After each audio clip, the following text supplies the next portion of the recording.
اور ہماری اسمبلیاں بھی مغربی کلچر کو فروغ دینا چاہتی ہیں. اسمبلیوں میں زیادہ تر لوگ ہی لبرل قسم کے پہنچتے ہیں. ان کا تو اپنا بہت سوں کا, سب کی بات نہیں کر رہا, بار بار بتا دوں, بہت سوں کا اپنا کوئی فیملی سسٹم کوئی مضبوط ہوتا نہیں ہے. تو لہذا یہ قانون بنائیں گے کہ بچوں پہ ہاتھ اٹھانا اللیگل ہے, اور 18 سال کا قانون تو بنا دیا. یہ بھی غنیمت ہے کہ 18 سال میں بچی کو شادی کی اجازت ہے, ورنہ ان کا بس چلے تو 50 سال سے پہلے یہ شادی نہیں کرنے دیں. یہ ظلم سمجھتے ہیں بچی کی شادی کو.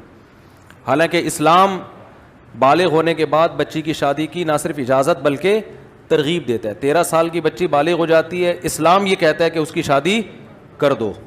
سمجھ رہے ہیں, اسلام یہ کہتا ہے.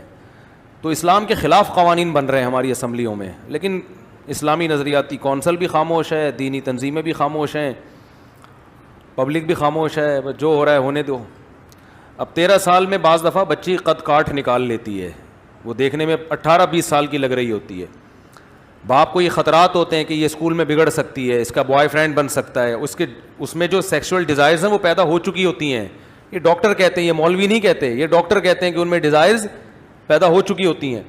اب اگر باپ کو کوئی اچھا رشتہ مل رہا ہو اپنی بیٹی کے لیے, جس کا یہ خیال ہو کہ یہ بچی کو صحیح رکھیں گے, اچھا سسرال ہے, تو پھر باپ کو اور بیٹی کو نکاح نہ کرنے دینا یہ بچی پر کیا ہے, ظلم ہے. 18 سال تک بگڑ بھی سکتی ہے وہ.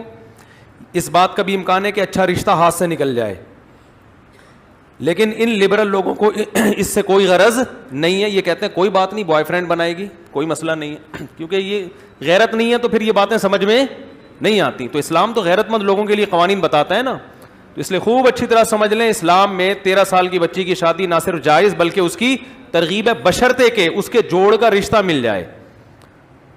یہ میں اس لیے لگا رہا ہوں قید کہ بچیوں کو ایسے ہی حوالے کر دینا کسی کے سسرال, بعض پورے اسرائیل جیسے ہوتے ہیں وہ پھر اس کو فلسطینی بنا کے رکھتے ہیں, وہ ظلم کرتے ہیں اس کے اوپر. تو بچی یہ ظلم کا تحمل نہیں کر سکتی. تو کوئی اچھا مل جائے تو ہے, لیکن جب مل جائے تو پھر یہ نہیں ہے کہ اسمبلیوں سے نہیں پوچھا جائے گا.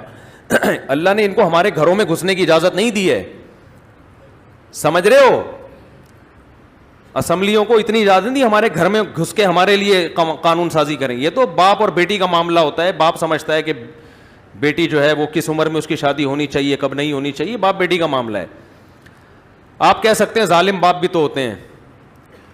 تو یاد رکھو, باپ میں ظالم ہونے کا عنصر کم ہے. اسمبلیوں میں پہنچے ہوئے جو لوگ ہیں نا, ان کے ظالم ہونے کا خطرہ زیادہ ہے کہ یہ مغرب کو خوش کرنے کے لیے قانون بنا رہے ہیں. باپ تو نیچرل ایک سرپرست ہے. مانتا ہوں کہ اس میں کچھ ظالم بھی ہوتے ہیں, لیکن وہی بات ہے, ہر قانون کے کچھ سائیڈ افیکٹ ہوتے ہیں. اسلام نے باپ کو ولی بنایا ہے. کچھ باپ آٹے میں نمک کے برابر ظالم بھی ہوتے ہیں جو اس اختیار کا غلط فائدہ اٹھاتے ہیں. چھوٹی چھوٹی بچیوں کی بڈھوں سے شادی کر دیتے ہیں پیسوں کی لالچ میں. تو جہاں ایسا ہو رہا ہے اس پہ یقیناً قانون حرکت میں آنا چاہیے. اور اس پہ بہت فقہا کے فتاوی موجود ہیں کہ کوئی باپ اپنی کم عمر بچی کی شادی اگر کسی بڈھے سے کر دیتا ہے اور پیسوں کی لالچ میں, تو یہ نکاح ہی نہیں منعقد ہوگا, کیونکہ اس میں باپ نے بیٹی کے مفاد کے بجائے کس کا فائدہ دیکھا ہے, اپنا فائدہ دیکھا ہے. تو وہ تو قانون پہلے سے بنے ہوئے ہیں. تو لیکن ایک اختیار ہی ختم کر دینا کہ 18 سال سے پہلے بچی شادی, 13 اور 18 میں بڑا فرق ہوتا ہے. 14, 15, 16, 17, 18, 5 سال بگڑنے کے لیے بہت. اور اس دور میں کہ جب اینڈرائڈ موبائل ہر ایک کے پاس ہو, فحش ویب سائٹس پر بھی کوئی پابندی نہ ہو, 13 سال کی بچی تو یہ ساری چیزیں دیکھے گی. اسکولوں میں